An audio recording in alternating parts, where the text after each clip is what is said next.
mensaje de Dios que llenará tu vida.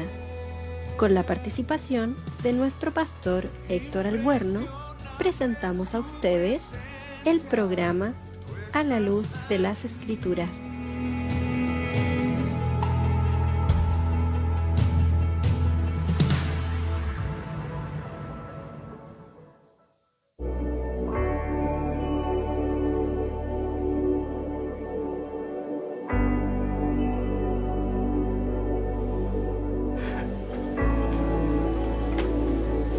Bien, hermanos, Señor les bendiga, buenos días, es un placer saludarles nuevamente.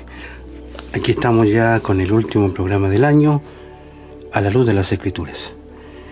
Y confiando en el Señor, ¿no es cierto?, que podamos tener un buen tiempo, un tiempo de bendición, de honrar, hermanos, la palabra. Porque esa es la idea, ¿no? Honrar la palabra del Señor, que podamos sentir que Él está ahí en medio de nuestro, ayudándonos en todas las cosas. Así que gracias, Señor, por este tiempo, este momento que nos brindas en este programa A la Luz de las Escrituras. Gracias por esta radio también que nos has concedido este año y que podemos compartir una palabra de bendición para cada uno de ustedes. Así que un saludo a cada uno de los hermanos que puedan estar conectados allí con nosotros.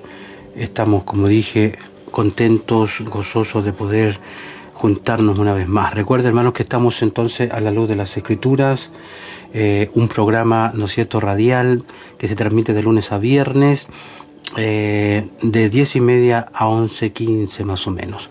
Así que invitamos, pueda ayudarme a compartir esto. También la radio, hermanos, tiene algunos programas. En la noche está teniendo una música entretenida. De las 9 de la noche comenzamos a transmitir también de una muy buena música para fin de año. Así que un abrazo, una bendición enorme, y comenzamos entonces, hermanos, a trabajar con lo que es la palabra del Señor. Recuerden, hermanos, que quedamos en la segunda parte del capítulo 2. Segunda parte, así que interesante que usted, hermano, esté atento, porque quedamos más o menos en el capítulo 2, verso 14. Vemos cómo Pablo enfrenta públicamente a Pedro, hermanos. Aquí vemos entonces un tremendo problema, hermanos, que estaba observando, ¿no es cierto?, ahí Pablo, con el caso de Pedro, que estaba convirtiéndose en un hipócrita en ese minuto. Incluso Bernabé, hermanos, que fue uno de los amigos muy buenos colaboradores de Pablo, cayó más o menos en lo mismo, ¿no es cierto?, que se retraían de compartir con los gentiles porque tenían temor de los judíos ahí. Así que vemos entonces, hermanos, el versículo 14 dice: pero cuando vi que no andaban correctamente conforme a la verdad del Evangelio, dije a Pedro delante de todos. Entonces aquí, hermanos, vemos que en el fundamento, esto no fue un problema de disposición de asientos en la iglesia. O sea, no se trataba de modales en la mesa y ser un buen anfitrión, ¿no? Ni siquiera era acerca de ser sensibles a la conciencia del otro hermano. Pablo vio el problema como lo que era. Se trataba de la verdad del Evangelio. O sea, era algo muy difícil y complicado. Entonces cuando algunos de parte de Jacob y Pedro y Bernabé, incluso el resto de los judíos de la iglesia de Antioquía, no comían con los cristianos gentiles, declararon, hermanos, los gentiles inconversos, prácticamente sin salvación. Entonces ellos dijeron alto y claro: solo se puede estar bien con Dios si se ponen bajo las exigencias de la ley de Moisés. Deben ser circuncidados. Y ahí se genera entonces uno de los problemas más terribles que hubo en esa época. Entonces deben ser circuncidados. Y deben tener la dieta que corresponde a la ley. Así que había que observar las fiestas, los rituales. Así que usted no debe hacer nada que implique asociación con alguien, hermanos, que no esté bajo la ley de Moisés. Eso era en el fondo la idea. Y esta es la única manera, hermano, de recibir la salvación de Jesús. Según ellos, ¿Ya? Así que ese mensaje hizo a Pablo decir lo siguiente: yo vi que no andaban rectamente a la verdad del Evangelio. Entonces Clark dice que no estaban firmes.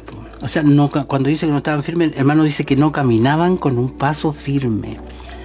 Pero no lo dijo con palabras, pero su ejemplo dijo con toda claridad que la observancia, hermanos, la observancia de la ley debe ser añadida a la fe en Cristo. Y eso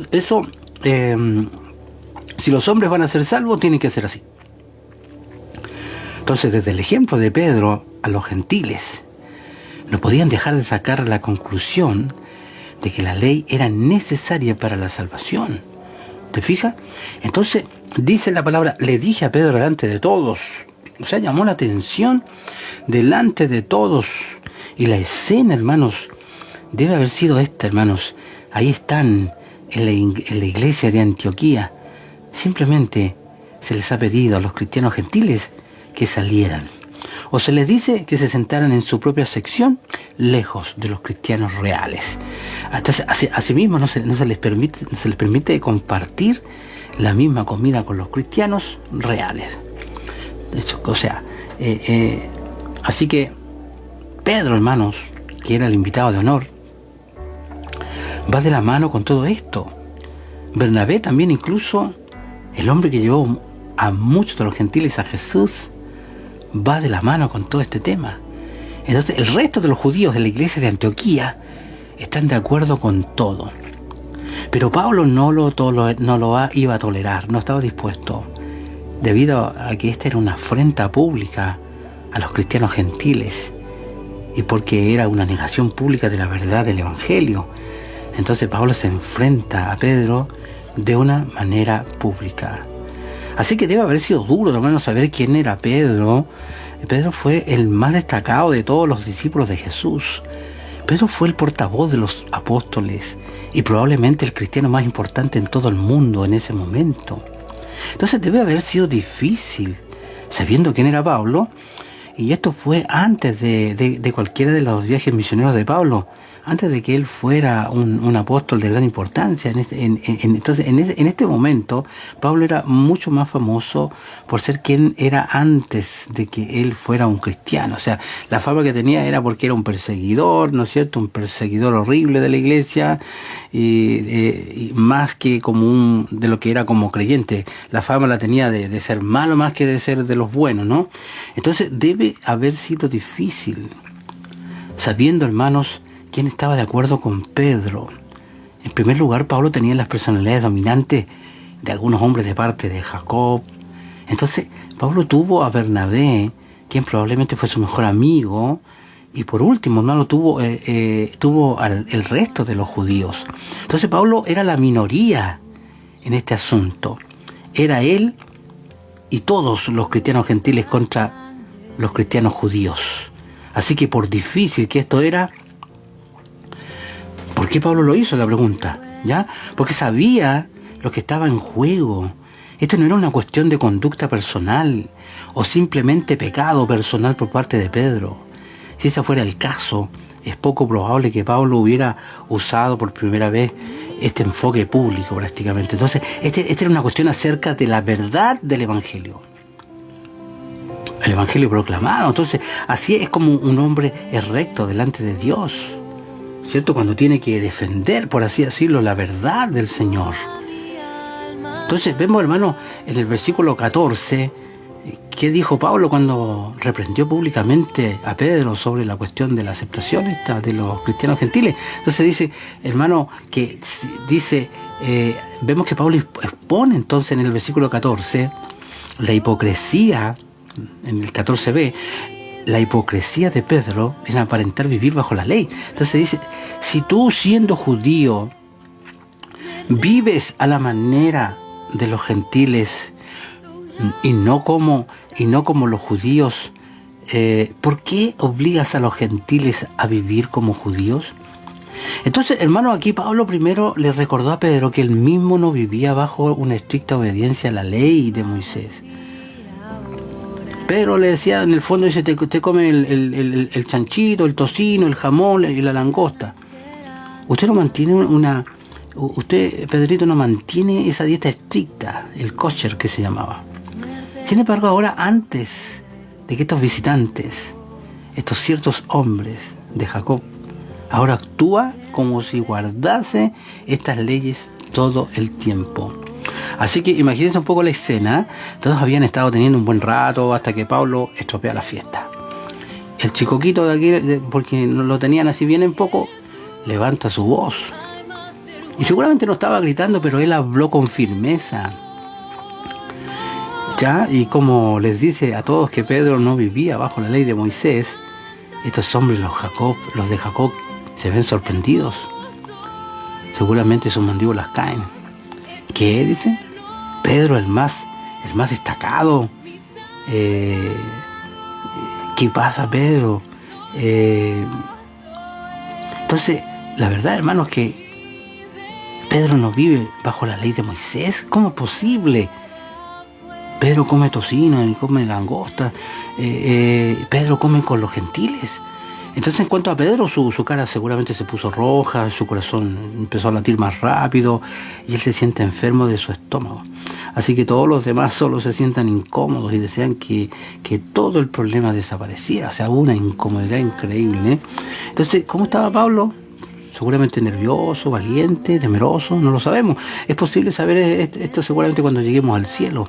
Pero Pablo no necesariamente tiene una presencia física imponente. Como dije, otros decían de Pablo, ¿cierto? Que él era un medio insignificante, así. Y probablemente, por lo menos parcialmente cierto, su presencia física, como dije, era muy pobre y su palabra aparentemente despreciable, 2 Corintios 10:10.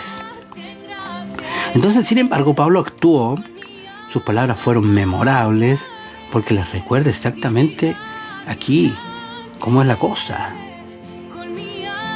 ¿Ya? Entonces, cuando se habla de ser un judío, aquí es muy enfático. Si nació y creció como un judío, ¿ya? Deseche las costumbres judías, lo poco razonable de imponerles a los gentiles. Si él no las practicaba, no podía imponerle a los gentiles que lo hicieran. Entonces, ¿por qué obligas a los gentiles a vivir como judíos?, decía Pablo. Entonces, tal vez Pedro y los otros podrían decir, no los estamos haciendo vivir como judíos. Pero por supuesto que lo estaban. Porque su mensaje era, si no viven como judíos, ustedes no son salvos. Entonces, hermanos, el versículo 15 y 16, Pablo aquí recuerda a Pedro que están justificados ante Dios por la obra de Jesús, no por guardar la ley. Aquí entra un tema doctrinal increíble. Dice, nosotros quienes somos judíos por naturaleza y no pecadores de entre los gentiles, sabiendo que el hombre no es justificado por las obras de la ley, sino por la fe en Jesucristo.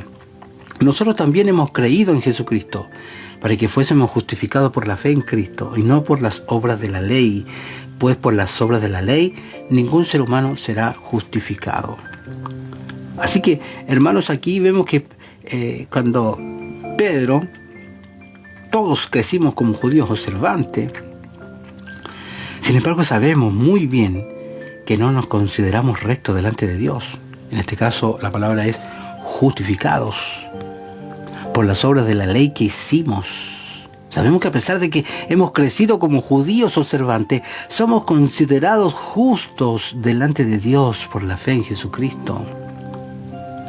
Entonces, cuando dice no justificados por las obras de la ley, este es el primer uso de Pablo de la gran palabra dikaio, que significa justificado, dikaio, justificado, declarado justo. Entonces, en su carta aquí a los Gálatas, vemos que es un concepto legal. La persona que está justificada es el que obtiene el veredicto en un tribunal de justicia. Se utiliza, hermanos, en un sentido religioso. Significa que el conseguir un veredicto favorable ante Dios el día del veredicto. Y claro, lo conseguimos. ¿Por qué? Porque creemos lo que Cristo hizo y lo aceptamos y lo recibimos, lo practicamos. Entonces incluso nosotros hemos creído en Cristo Jesús, dice. Pablo sabía que incluso un judío estrictamente observante como él era, nunca podría ser considerado justo delante de Dios por lo que hizo bajo la ley de Moisés. En cambio él y Pedro y cada uno de los cristianos deben haber creído en Cristo Jesús. ¿Te fijas? Entonces, la fe en Jesucristo entonces no es solo la convicción intelectual, sino el compromiso personal. La expresión, hermano, en el medio del versículo 16 es, literalmente, hemos creído en Cristo Jesús. O sea, es un acto de compromiso, no solo asintiendo el hecho de que Jesús vivió y murió, pero corriendo a Él en busca de refugio, pidiendo a Él por misericordia. Entonces sería difícil encontrar una declaración más contundente, hermano, de la doctrina de la justificación que esto. Se insistió, hermanos, en que los dos apóstoles más importantes, ya confirmada por su propia experiencia, cuando él dice hemos creído, y aprobado por la Sagrada Escritura del Antiguo Testamento, cuando él dice por las obras de la ley nadie será justificado. Entonces, con esta triple garantía de que debemos aceptar la doctrina bíblica de la justificación y no dejar que nuestra propia justicia natural que nos impida la fe en Cristo. Entonces, en orden de tener fe, usted debe describir el retrato fiel de Cristo. De hecho, un grupo religioso, en este caso caricaturizaban a Cristo en un juez y en un verdugo.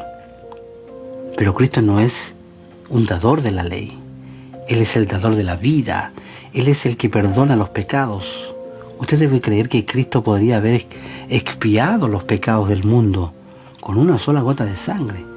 En cambio, Él derramó su sangre en abundancia para que Él pueda dar abundantemente satisfacción por nuestros pecados.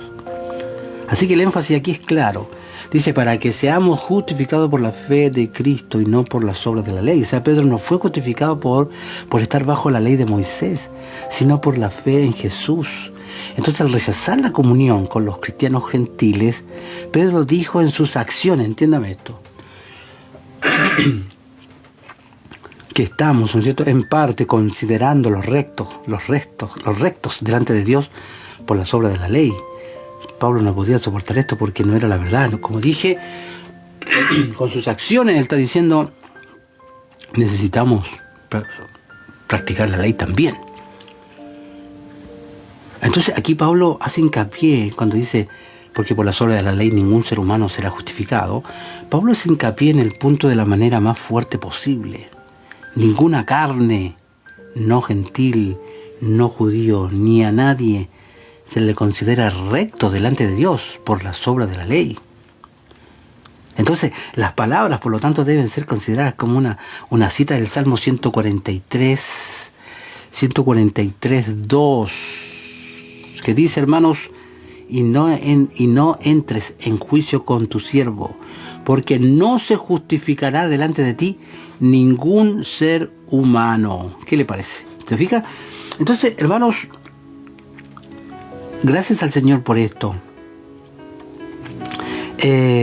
Así que, dado que esto es cierto, hermanos, es fácil entender lo malo que era para Pedro se separara de estos cristianos gentiles, porque no habían puesto bajo la ley, no se habían puesto bajo la ley de Moisés, porque por las obras de la ley ningún ser humano será justificado. Entonces, ¿qué diferencia hace si un gentil es circuncidado según la ley de Moisés? ¿Qué diferencia hay si un gentil mantiene una dieta estricta, digamos, por una observancia a la ley? Lo que importa aquí entonces es la fe en Cristo, porque así es como somos hechos justos delante de Dios. Entonces, el versículo 17 y 18, Pablo responde a la principal objeción en contra de la verdad de que somos justificados ante Dios por la fe en Jesús y no por las obras de la ley. Dice, pero si mientras buscamos nosotros ser justificados en Cristo, también nosotros somos hallados pecadores, ¿es Cristo por lo tanto un ministro del pecado? Por supuesto que no, pues si vuelvo a edificar lo que había destruido, ¿me ha hecho transgresor? Entonces, hermanos, vemos que ahora Pablo trata con una objeción de que algunos de parte de Santiago incrementarían. Entonces es importante recordar que Pablo hizo esta declaración pública ya con las partes interesadas, justo enfrente de él, a un lado de la habitación, ¿no es cierto?, donde están algunos los de parte de Jacob, quienes creían que Dios no aceptaría a los gentiles a menos que se pusieran bajo la ley de Moisés. Pedro estaba sentado con estos hombres y también lo estaba Bernabé, que es el mejor amigo de Pablo. Entonces, de hecho, todos los cristianos de origen judío están sentados con los cristianos de Jerusalén, quienes no creen que los gentiles en la iglesia de Antioquía son salvos realmente en absoluto. Entonces, en un entorno real como este, Pablo no puede simplemente decir lo que piensa sin responder a las objeciones, ya en este caso, que no está de acuerdo con ellos. Entonces, a medida que los hombres de Jerusalén vieron la idea de que somos hechos justos delante de Dios por la fe en Jesús, no era suficientemente real. Después de todo, hermanos, los cristianos todavía luchaban con el pecado. ¿Cómo iban ellos a ser aceptados por Dios? ¿Ya? Entonces, en su pensamiento esto hizo a Cristo, ¿cierto?, un ministro del pecado, porque el trabajo de Jesús de hacerlos justos con Dios aparentemente no los hace justos lo suficiente. O sea, en el fondo es decir, no, lo que Cristo hizo no es suficiente, así que por lo tanto hay que practicar la ley. Esa era la idea. Si Dios justifica a los malos, ¿cierto?, ¿cuál es el punto de ser bueno? Entonces, hermanos, entonces, la respuesta de Pablo es brillante. En primer lugar, si buscamos ser justificados en Cristo y no por Jesús, ya más bien por nuestras propias obras, o si también nosotros somos hallados pecadores, es decir, reconocemos que todavía pecamos aunque estamos justificados por Cristo. Pero no, esto ciertamente no hace a Jesús el autor o aprobador del pecado en nuestra vida. Él no es un ministro del pecado. Entonces, para dar una breve definición de un cristiano, el cristiano no es alguien que no tiene pecado. Eso hay que tenerlo claro. Pero alguien contra quien Dios ya el pecado ya no lo practica.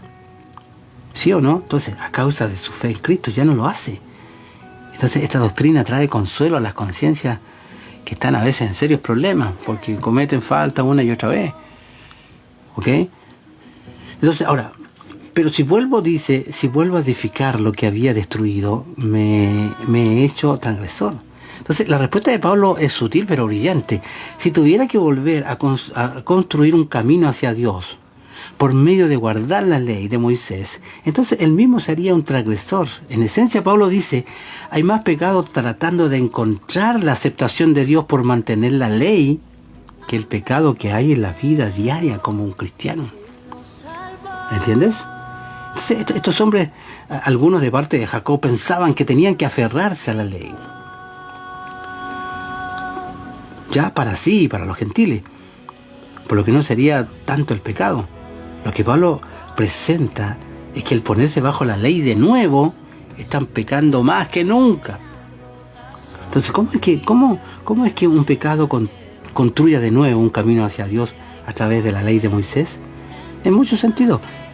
Pero quizás el más grande es que se vea a Jesús colgando en la cruz, llevando el castigo que merecíamos, que lleva a la ira de Dios por nosotros, que se la lleva, digamos, y le dice, todo está muy bien, pero no es suficiente. Eso es lo que hacían ellos.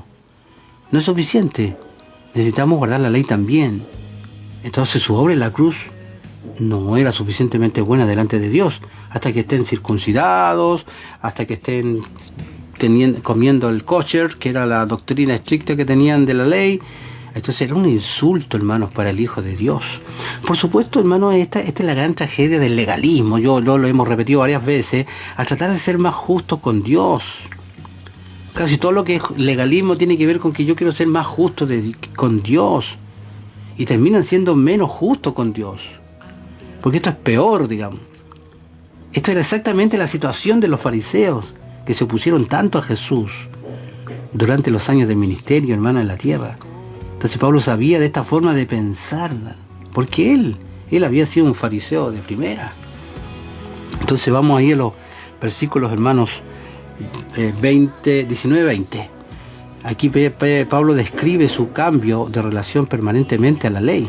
Dice, porque por la ley soy muerto a la ley, a fin de vivir para Dios. He sido crucificado con Cristo, ya no vivo yo. ¿Te acuerdas este versículo tan lindo? Sino que Cristo vive en mí, lo que ahora vivo en la carne, lo vivo en la fe del Hijo de Dios, que me amó y se entregó por mí. Entonces Pablo hace una declaración diciendo que ha muerto a la ley. Si él está muerto para la ley, entonces es imposible que la ley sea la forma en que él es aceptado por Dios. ¿Te fijas? Entonces, tenga en cuenta, hermano, que no es la ley que está muerta. La ley refleja en su contexto el corazón sagrado y el carácter de Dios. No había nada malo con la ley. No es la ley la que murió. Pero sí, Pablo murió a la ley. Entonces, ¿cómo Pablo murió a la ley?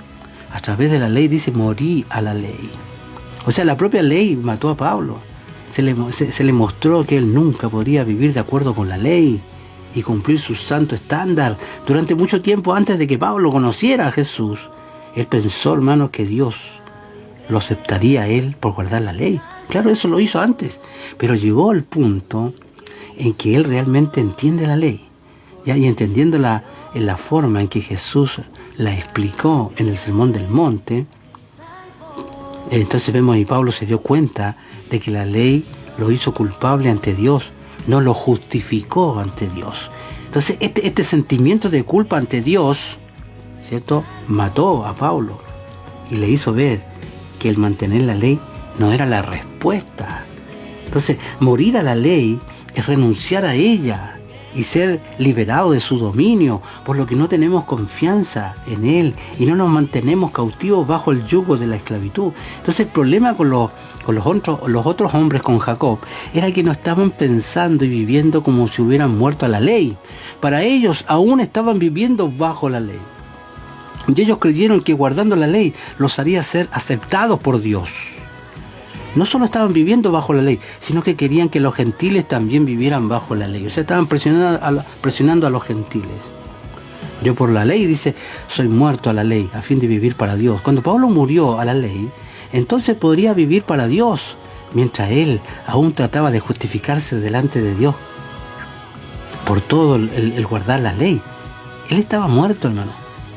Pero cuando murió a la ley, entonces podría vivir para Dios. Entonces, morimos para la ley, pero ahora vivimos para Dios. Entonces, cuando una persona es un cristiano que está por encima de la ley y el pecado, cuando la ley lo acusa y el pecado quiere conducir el ingenio de él, un cristiano ve a Cristo. El cristiano es libre.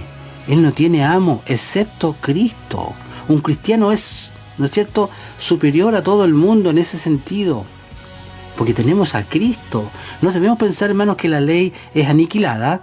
Se mantiene si continúa operando bajo el maligno, digamos. Pero un cristiano ha muerto a la ley. Por ejemplo, Cristo por su resurrección se liberó de la tumba. Sin embargo, sigue siendo la tumba igual que siempre. Pedro fue liberado de la cárcel, pero la cárcel sigue siendo la cárcel. O la ley es abolida en lo que a mí respecta cuando se me ha impulsado a los brazos de Cristo. Sin embargo, la ley sigue existiendo y funciona, pero ya no existe para mí, porque yo ya morí para la ley, porque ahora vivo para Cristo, ¿entiendes? Entonces, muy bendita la persona que sabe cómo utilizar esta verdad en tiempos de angustia. Ella puede hablar, ella puede decir, señora ley, siga adelante y acúseme tanto como usted desee. Sé que he cometido muchos pecados y sigo pecando diariamente, pero eso no me molesta. Usted tiene que gritar más fuerte. Señora ley, ya, o señor ley, soy sordo, ya sabe. Hable todo lo que quiera, estoy muerto para usted. Así que si quiere hablar conmigo sobre mis pecados, hable con mi carne. Dedíquese a eso, pero no hable con mi conciencia. Mi conciencia es una dama y una reina, y no tiene nada que ver con los gustos de ustedes, porque mi conciencia vive de Cristo, bajo otra ley, una nueva y mejor ley, que se llama la ley de la gracia. ¿Te fijas entonces? Entonces dice, he sido crucificado con Cristo. Entonces una vez más Pablo se anticipa a una pregunta de los que no están de acuerdo con él. ¿Ya? ¿Cuándo moriste a la ley, Pablo? Me parece bastante viva para mí. Y Pablo está dispuesto a responder, he sido crucificado con Cristo. O sea, ¿quieres saber cuándo moría la ley? He muerto a la ley cuando Jesús murió en la cruz. Él murió por mí en la cruz. Así que es como era yo en la cruz. Él murió y yo morí. Y la ley murió. En este caso, y la ley, en este caso, murió en ese entonces para mí. Entonces ya no vivo yo, sino Cristo vive en mí. O sea, ya hemos muerto con Cristo en la cruz. Tenemos una vida distinta, diferente. Nuestra antigua vida vivió bajo la ley. Esa vida está muerta. Entonces ahora estamos vivos para Cristo. Y ahora Jesús vive en nosotros. ¿Ok? Entonces Pablo se dio cuenta de que en la cruz se produjo un gran cambio. Él le dio a Jesús su todo. ¿Me entiende? Entonces, Jesús le dio a Pablo su vida, a la vida. Cristo vino a vivir en él. Así que la vida de Pablo no es suya, ya no pertenece a él, pertenece a Cristo. Entonces Pablo no es el dueño de su propia vida, porque esa vida murió, sino que simplemente está gestionando la nueva vida que Jesús le dio. Entonces, la vida que Jesús vive en nosotros es gloriosa. Cristo no es un sheriff, por así decirlo. Él es el Cordero de Dios que quita el pecado del mundo. Así que, hermanos, y la vida que ahora vivo en la carne, lo vivo en la fe. En la fe. ¿Ok? Entonces no significa que él vive una vida pecaminosa crónica. Pero el término carne, fíjate, hermano, que Pablo no entiende vicios manifiestos. Estos pecados se suelen llamar por sus nombres propios. Cuando hablamos de la carne, de ese tipo de carne, el adulterio, la fornicación, por carne, Pablo entiende lo que Jesús quiso decir en el 3er capítulo de Juan. Lo que es nacido de la carne, carne es, dice Juan 3:6. Carne aquí significa toda la naturaleza del hombre, inclusive de la razón y el instinto. Esta carne, dice Pablo, no se justifica por las obras de la ley. Entonces el punto de este versículo no es la carne, es la fe. La fe no es simplemente un tema sobre el que Pablo predica de vez en cuando. Tampoco es una virtud, hermano, que practica ocasionalmente. Es el centro de todo lo que hace, el tema de la fe. Entonces la fe que une íntimamente con Cristo, para que Él y usted se convierta como si fuera una persona. Así que podemos decir confiadamente, ahora soy uno con Cristo, por lo tanto la justicia de Cristo, la victoria y la vida son lo mío. Por otro lado, Cristo dice, yo soy ese gran pecador, sus pecados y las muertes son míos, porque están unidos a mí y yo a Él. O sea, estamos amalgamados, estamos así como fundidos con Él. En el Hijo de Dios que me amó y se entregó por mí, dice.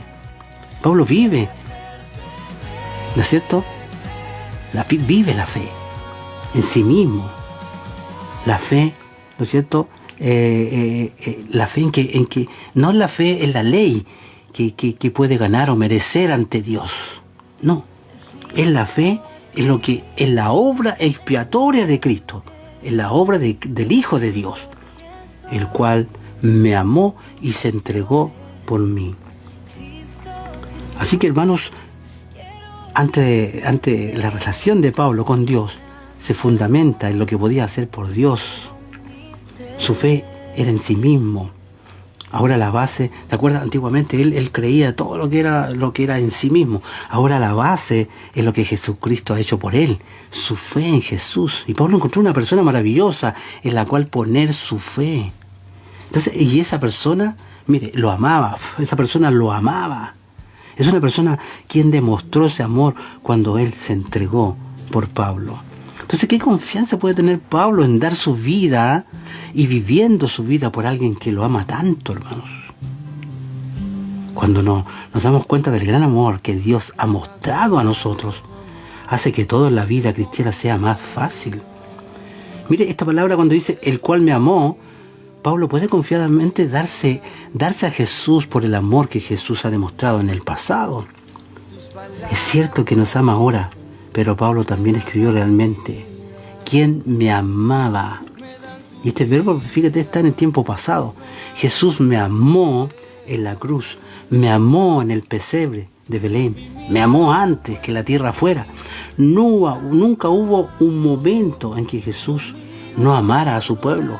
Me amó, me ama y me seguirá amando. Y eso es impresionante, hermano. Así que, hermano, la ley jamás me amó, la ley nunca lo amó. La ley nunca se sacrificó por él. La ley nunca murió por él. Por el contrario, la ley, ¿qué es lo que hizo? Lo acusó, lo asustó, lo volvió loco. Alguien me salvó de la ley, del pecado y de la muerte a la vida eterna. Y ese alguien es el Hijo de Dios, a quien pertenece la gloria por los siglos de los siglos. Se dio a sí mismo por mí. Y esto para mí es muy enfático, hermano, porque no es suficiente para considerar a Cristo como habiendo muerto para la salvación del mundo. A cada hombre debe reclamar el efecto y la posesión de esta gracia para él personalmente. Así que, hermanos, demos gracias al Señor. Gracias al Señor. Gracias al Señor. Cuando Él dice: no desecho la gracia de Dios, el versículo 21, si la justicia viene por la ley, entonces Cristo murió en vano. No desecha la gracia de Dios. Pablo concluye su enfrentamiento público con Pedro con fuerza. Para estos cristianos judíos de Jerusalén, para exigir por sí mismo a cualquier otra persona que viven bajo la ley de Moisés, para estar bien con Dios. Entonces era complicado. Entonces dejemos de lado la gracia. Y no, así no era entonces. Dejar sin efecto la gracia sería poner nuestra confianza, hermanos, no en la salvación como un don gratuito de Dios, sino en el propio esfuerzo.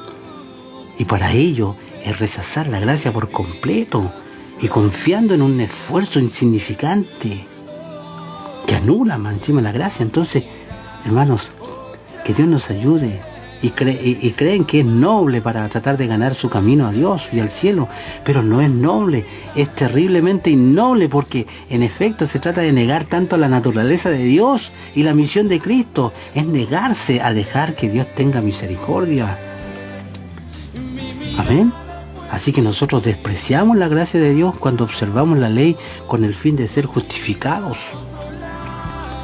Si todo lo que hacemos cuando leemos Biblia y la aplicamos es en respuesta al amor que Dios nos dio, en respuesta a la clase de vida que Él está colocando sobre nosotros.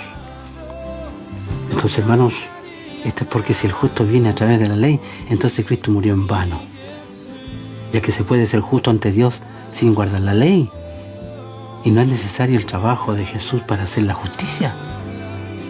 Así que hermanos, que Dios nos ayude en esto, ¿no? No vivimos de acuerdo a la ley, vivimos de acuerdo a su gracia. Así que, hermanos, ha sido un placer estar con ustedes un ratito más. Incluso me quedaron varias cositas que tratar, pero bueno, ya por lo menos tratamos en gran parte el capítulo 2. Gracias al Señor por esto. Ya, como Pablo defiende, ¿no es cierto? Cuando se trata de la doctrina o se trata del Evangelio de Cristo, tenemos que ponernos pesados, ¿no? Tenemos que ponernos firmes. Y inclusive con uno de los grandes, que era Pedro, hermanos. Él lo enfrentó, pero no solo en mala forma, ni insultos, ni mucho menos, sino que aclarando la situación. Por eso es que hay que manejar las escrituras, hay que manejarlas, hay que leerlas, hay que aprender, hay que estudiar. Y para eso nosotros estamos ayudándole un poquito, así que si usted se conecta con nosotros, de alguna manera le vamos a aportar más de alguna cosita. Así que bendiciones, Dios bendiga su vida. A los que están escuchando, que el Señor sea con ustedes. Sigamos, yo ya no sigo hasta el lunes. Mañana es feriado, ¿cierto? Feliz año, hermanos, que tengan un lindo tiempo, un lindo momento de bendecir la obra, de ganar la gente, de poder enseñar a la gente. Hermanos, es tan precioso servir al Señor. Así que un abrazo fuerte para cada uno de ustedes. los que están en Facebook, bendiciones, bendiciones, un placer estar en sus vidas.